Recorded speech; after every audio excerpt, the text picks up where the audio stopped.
From ape to angel. The Earth is the only world known so far to harbor life.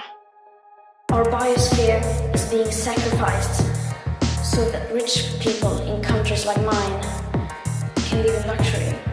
Right now, we're facing a man-made disaster of global scale. We are in real-time climate change. From ape We're rapidly headed towards digital superintelligence that far exceeds any human. I think it's very obvious. to angel.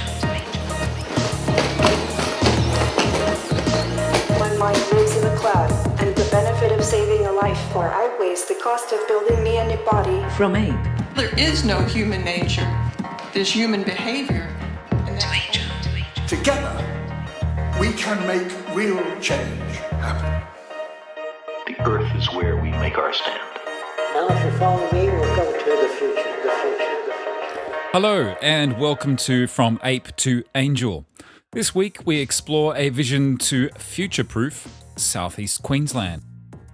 Many of us were deeply affected by the extraordinary Australian fire season of 2019-2020, and also the coinciding Amazon fires and others around the globe. Here in Australia, we lost so much in a very short amount of time.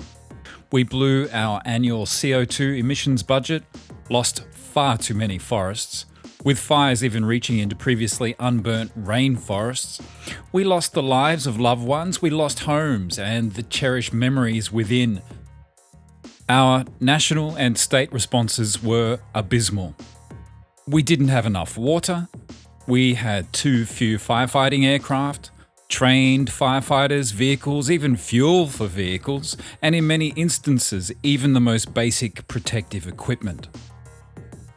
All of this and more, even though we had been warned by our fire chiefs well in advance that fire seasons will worsen and that we are not adequately prepared.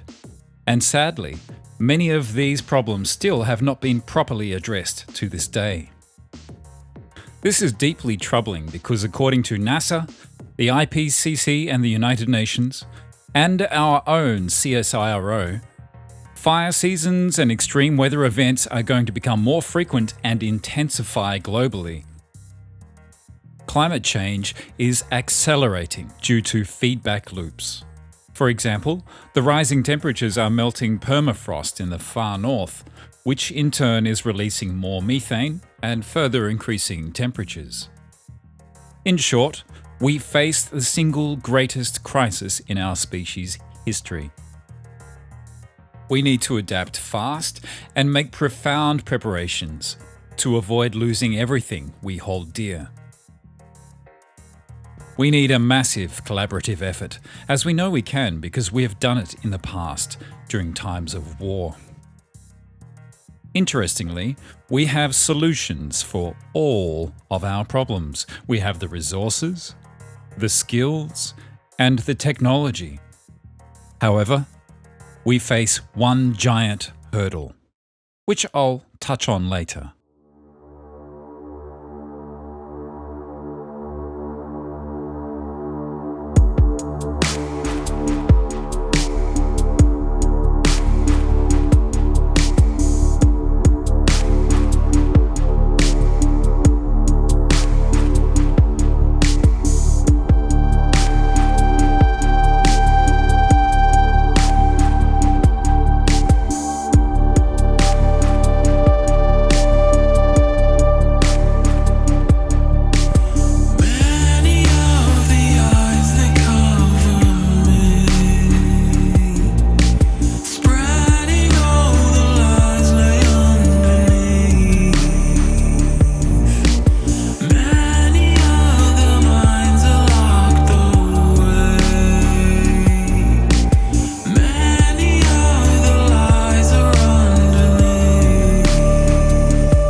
From ape to angel. Exploring the future through the eyes of science, philosophy, and the arts. Okay, let's dive straight into some solutions. Number 1, we need to address our water shortage. For firefighting, food and water security, and the many industries that depend on it. So, how do we do this? Nature may indeed have the ideal longer-term solutions. By this I mean replanting forests, which will reboot the so-called biotic pumps that draw rain inland from the ocean. But for our immediate needs, we must turn to technological solutions. For those that say we shouldn't meddle with nature or interfere with natural hydrological patterns, I think we are a bit late. The damage has already been done. It's up to us now to take radical action to help her back on course. So what tech should we use? Well, we have it already. We have a desalination plant at Chugan on the Gold Coast, an industrial-scale machine that creates drinking water from seawater. To address the magnitude of this challenge, we'll need a further 2 new large-scale desal plants. One may be constructed at Murray, as was previously proposed, and another one could be constructed further north of Brisbane. Of course, there will be all manner of challenges for such a project. However, if we put our best minds to it, we will find the technical solutions we need to move us forward. We will also need a vast and complex distribution network of water pipelines and storage facilities, specifically new reservoirs, ideally on already cleared or barren land and big enough to land amphibious firefighting aircraft on. An additional benefit is that having a near unlimited supply of water is a recipe for wealth creation, as many industries that sustain us both locally and generate exports need access to plenty of water. Moving on to solution number 2 and back to firefighting. Now that we have access to a near unlimited supply of water, we will need a fleet of 100 UAV amphibious firefighting aircraft. There are full-size working prototypes already out there which we could improve upon. And I point to the singular SA-03 drone aircraft, currently capable of carrying just under 2 tonne of liquid, be that water or fire retardant. With proper use of technology, we can hit fires early and hard before they get out of control. These aircraft would be stationed at our new reservoirs during fire season, and beyond the fire season would also be used to support marine search and rescue operations and flood emergency operations where needed. Regarding firefighters, we need a large, paid team. After all, the firefighting volunteers risk their lives for us and surrender their income. And with fire seasons getting longer, they must be properly supported. But we have the technology and resources to go much further than a paycheck. With proper use of technology, we can house, feed, and sustain a much larger, more dynamic emergency response team, trained not only in fire, but also in flood and search and rescue, first aid, and importantly, pandemic response. As there will be more pandemics, for we are yet to learn the tough lessons about factory farming. And also, with the melting permafrost in the far north, it is anticipated that we can expect more unwanted surprises in the thawing. Our new emergency response team would also be made available for international emergencies, and it's important that we consider our ability to aid our various neighbours who, like us, will face their own fires, floods, megastorms, crop losses, pandemics as the new norm. During downtime, We might have these emergency teams helping on infrastructure projects, as well as some kind of televised rescue games, far more relevant and interesting than ball sports, and something we can all be proud of that is worthy of celebration, showing our heroes the reverence that they deserve.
From ape to angel. Exploring the future through the eyes of science, philosophy, and the arts. Number 3.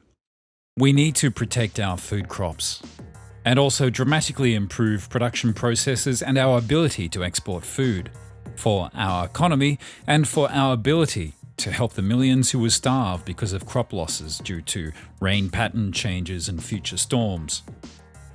Our traditional agricultural practices here in Australia are destructive, inefficient, and in urgent need of updating. By comparison, the Netherlands, a tiny country, to my knowledge, are the world's second largest exporter of food, using warehouse-style production processes. We should be onto this. We could ensure our food supply is safe from storms and extreme weather, reduce our environmental impacts, and also strengthen our economy. Number 4. We should also be constructing and investing in projects to draw down the greenhouse gases CO2 and CH4, methane. Let's start by planting crops that grow fast and draw down large amounts of CO2. Forests are too slow to grow for the emergency we face, plus they are vulnerable to fire. And with fire, we lose our captured CO2 in an instant back into the atmosphere.